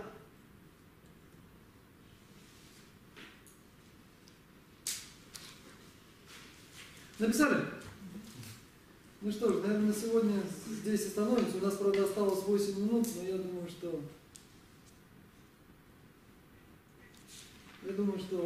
остановимся здесь. Давайте сделаем с вами посвящение воздуха.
Спасибо. Если у вас есть знакомые в группе, сообщите им, что следующее занятие у нас будет. До начала каникул у нас еще с вами 3 занятия, и мы закончим этот текст. Сергей Бугаевич предложил устроить небольшой здесь субботник. Я думаю, мы тоже... Субботник мы можем устроить. Что мы будем делать в этот субботник? Он сказал, что-то упомянул про то, что помыть окна помыть. В общем, я думаю, мы с ним это обсудим и в группе тоже опубликуем. Хорошо, отлично. Может быть, плитку поменять?